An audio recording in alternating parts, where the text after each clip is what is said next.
What's going on, guys? Thank you for joining me today. So today I'm going to be starting a new series, and it's going to be a series that covers C. And so I kind of want to make the series for people who don't know anything about programming, want to jump in, are interested. So I just graduated last week, so on Saturday, and I'm going to be a software engineer in a couple of weeks. So I thought it'd be a good time to share some of the knowledge and kind of how I got to the point where I am right now. And I'm be honest with you, it all started with C. I really do believe C is a good language it's a good first language, because I feel like once I learned C, then all the other languages were a piece of cake. So I'm going to be going through this series. I'm going to be breaking it up into kind of how I learned it. I'm going to go through my notes, and I'm going to be sharing what I learned while I was at university and what I believe helped me get to where I am. So without further ado, today's episode, we are going to be talking about Unix commands. Alright, so let's get started. So the first command is going to be ls, list files and directories. We have ls-a, list all files and directories, and so on and so forth. I'm going to be going through these one by one so we can kind of see how things work, and so we can start getting our environment ready.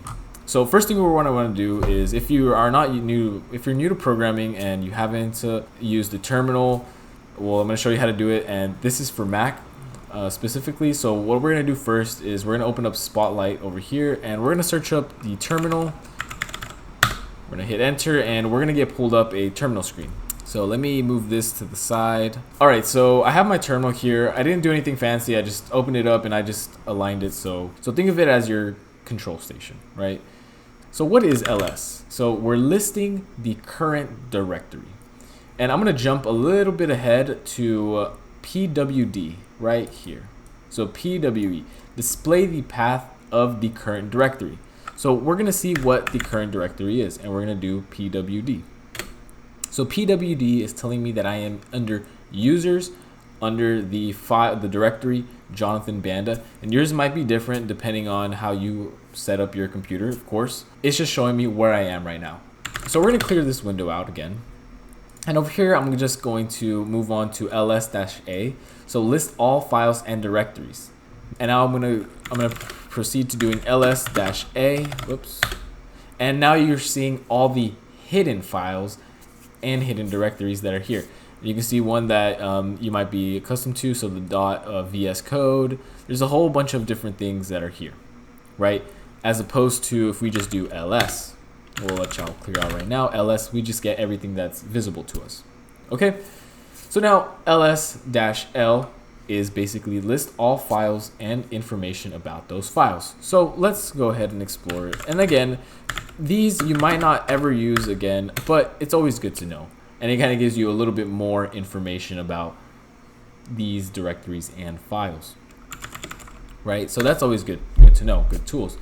So now let's get into the fun stuff. So I'm going to jump ahead. That basically covers your listing directories, kind of seeing what's inside of where you are, right? So we're pretty much done with the ls directories over here. So now let's move on to something more practical, like making a directory, which in other words is making a folder. And we're going to do cd directory, which is changing to directories. So you might be wondering, how do we move to these folders? How do we move from our control station?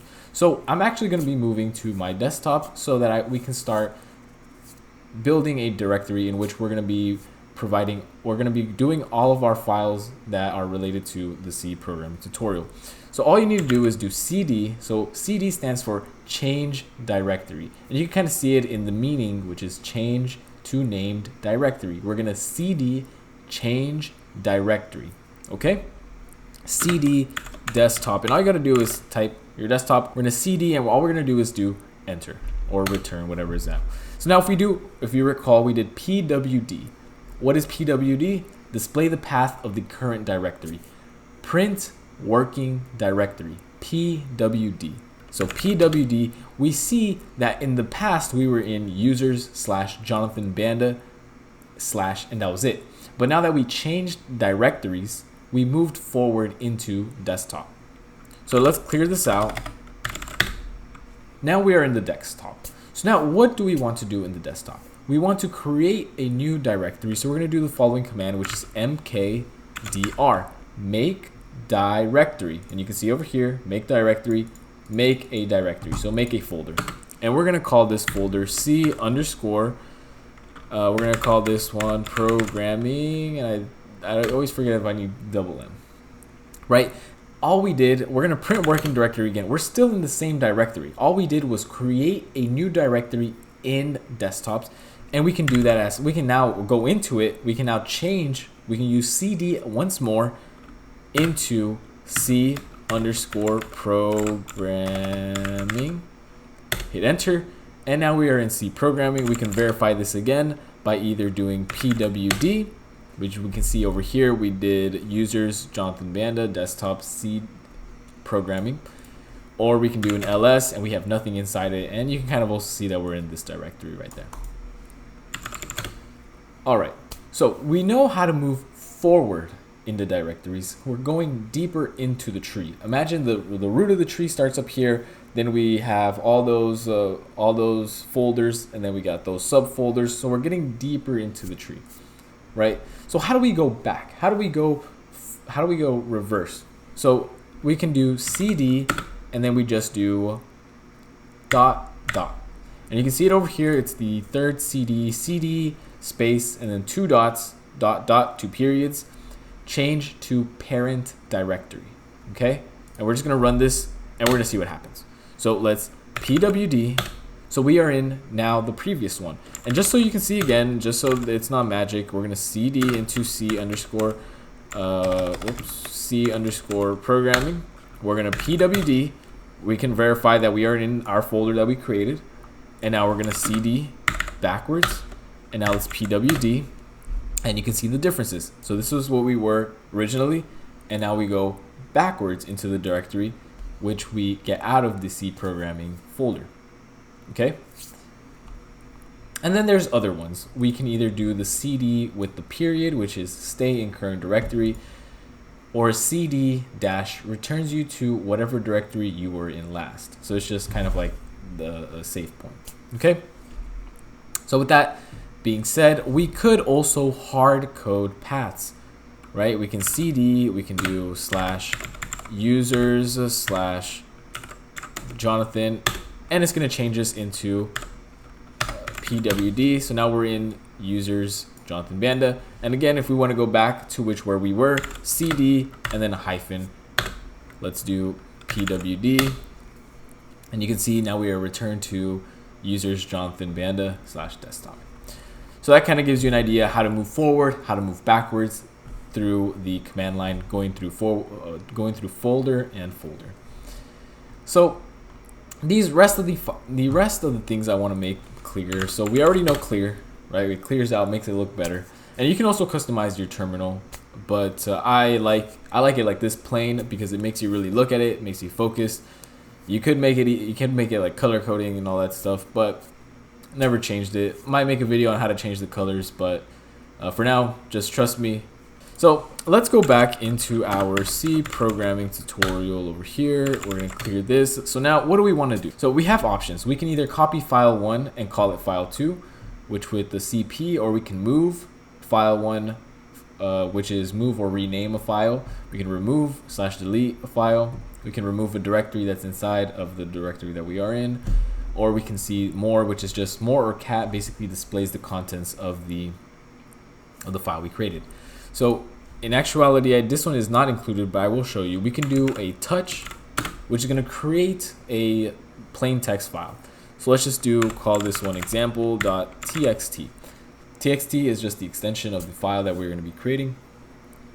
So let's run this. Now we created this file. So now let's see that it's in our directory. So let's do ls, list directory. And we see right here how example.txt is open, right? Now, if we run cat, and now let's refer to what cat is. So cat, and it wants file 1. So it displays the entire contents of file 1 at once, right? So now let's do example.txt. Not going to show anything because we haven't written anything. So I'm going to show you something pretty cool. You can also do vi, or you can do vim, but let's just do vi. And let's do example.txt, and all vi is doing is basically kind of like a terminal text editor. Once we run this, we enter into this, you can see we're entered into the file. So example.txt, we're 0L, 0B. You don't really need to know this, but it is helpful. So all you need to do edit this file, we can either edit it by opening it up in the final window, but just doing everything in the terminal, we can do it as such. We start by hitting I to insert. We're going to want to insert characters into this file. So let's go ahead and insert something like, hello, this is my example file, example, right? So how do we save? So all we have to do to save is we're going to hit the escape character. So we hit the escape character, notice on the bottom, insert went away. Now we're going to do a colon, and we're going to do a W and a Q. W means write, Q means quit. We're going to write and we're going to quit. Hit enter, we're out, we're safe, it's saved. Let's verify, clear our workstation, right? Let's make everything look nice. Now we're going to run the same command, cat, we're going to do example.text, and now it spits everything out into the terminal window. Hello, this is my example file, right? And again, we can try this with more example, pretty much the same thing, right? Okay, clicks the entire at once. So displays the entire content page page by page. That's what more does. Okay, and it's showing you that it's the end. Okay, so that's, I guess, kind of helpful. All right, so now let's do ls, and we have example.text. So now let's rename this file. And you can see over here, we're gonna move file 1, file 2, and basically its meaning is move or rename file 1 to file 2. So let's do mv move, right? File 1, so example.text, and now let's call this, let's just call it app.txt. Hit enter, clear out our workstation, hit ls. Now we just named it app, and just to verify all of its contents, let's cat all of it, and it spits out the same thing. It spits out the same thing. Why don't we copy the file? So let's make an exact copy, right? So all we need to do is do copy, and again, cp copy app.text, and let's call this one app2.txt. Hit enter, run it, hit ls, and now we have two files. So again, let's do cat app.text. We got that one. Let's do cat app2.text, and it's the same file. All right, so now let's say we did this by accident, and let's just remove a file. So again, let's actually, I'll keep it there so we can kind of see it. So last thing we want to go through is remove file. So remove, delete a file. We're gonna do app2. So let's do rm remove, right? app2, and there we go. Now let's hit ls, and we see that app2 has been deleted from this directory. Okay, so now how do we delete a directory that's in a directory? So let's make dir. If you remember the command, let's go back up here. So make dir, let's make a new directory, and let's do delete, like that, hit ls, and we see over here we have a new directory called delete. So now let's do rm, we can see it over here, rm remove directory, remove a directory, remove directory, delete, ls, and it's gone. And that's all there is to it. And I'll be honest with you, you really only need to focus on ls and cd. This is just going to help you navigate through the file system. All right, and with that, I believe it concludes the video. So thank you for watching. If you stuck to the end, I hope what you learned was informative. In the following videos, so in the next video, I'm going to be talking about reserved words in the C. We're going to actually dive into C now. Now that you kind of know how to use the terminal, and we're going to make sure everyone is set up. So again, thank you for the support, and I hope to see you on the next video. Thank you.